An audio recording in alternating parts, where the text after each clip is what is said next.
important amendments, and also to join him in the overall point we ought to be focused on, which is economic opportunity, economic growth. How do we get people into the pathway of more opportunity for them and their families?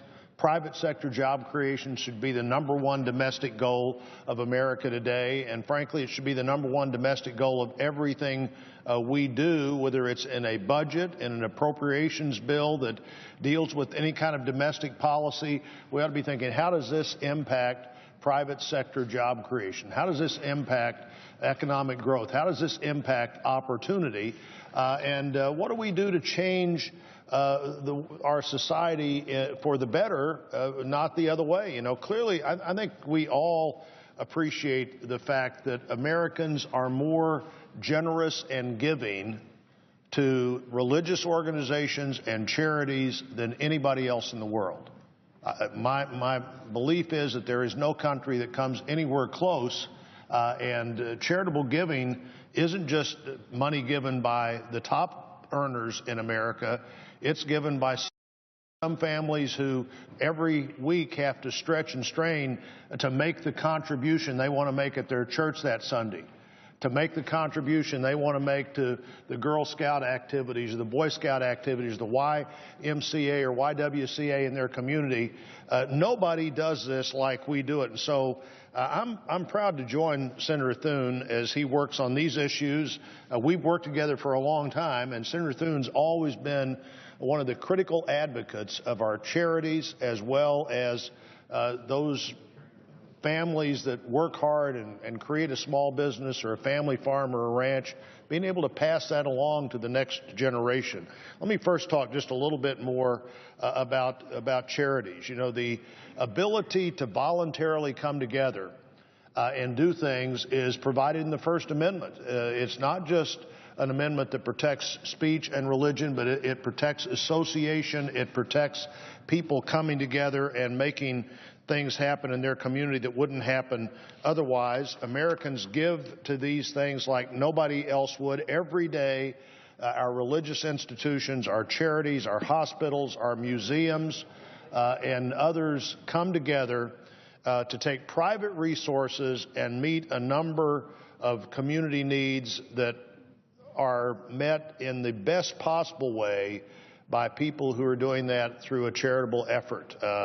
Feeding the hungry, caring for the sick, serving the poor, educational institutions of all kinds, undertaking critical research, money that goes to either help operate or actually support museums and parks. These are all the kinds of things that Americans do because they give to charity. Now, these things are so often done better than government bureaucracies would achieve this goal. Cheaper, more effectively, more reasonably, and we need to do everything we can to continue to do that. In 2011, Americans gave nearly $300 billion to charitable causes.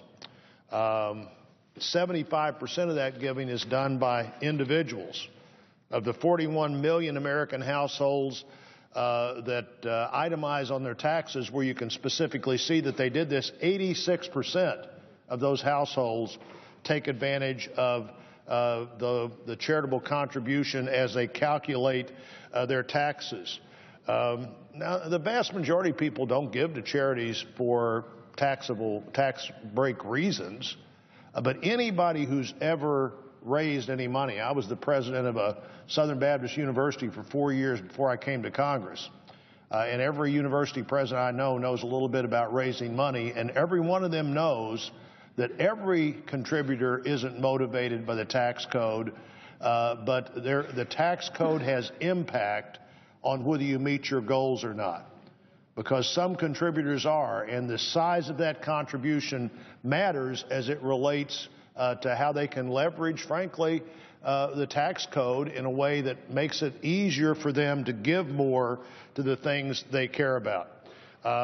We want to be sure that we're doing what we can as we try to grow the economy, to actually understand that an awful lot of our economy is in the private sector. About 1 out of 10 jobs are in the public, in the charitable sector.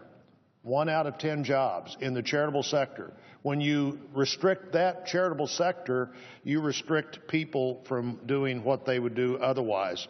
$9 billion was mentioned by Senator Thune already. $9 billion of $300 billion. Does that sound like a lot? It sounds like a lot if you're the kid that got the last scholarship.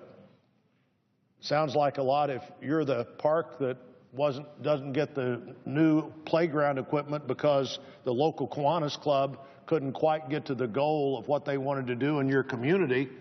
$9 billion is the add up any charity you give to.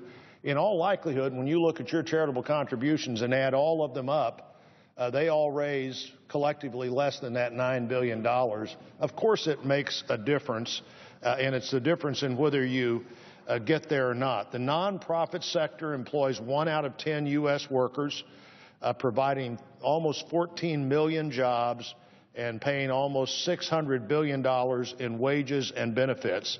It's about exactly the same in our state, and this is a part of who we are that we don't want to discourage. There is a reason in the American character that we give more generously to charitable causes than anybody else in the world. Let's not walk away from that. This amendment will ensure that the limits that the budget of the majority would place on charitable giving don't go toward just more government spending. If we want to have that discussion about how we might cut tax rates and encourage the economy, that's one discussion. But if the discussion is let's discourage people giving to charity so there'll be more money for the government to spend, I just say that, Madam President, that's the wrong discussion we need to have. Do not increase government spending at the expense of America's churches.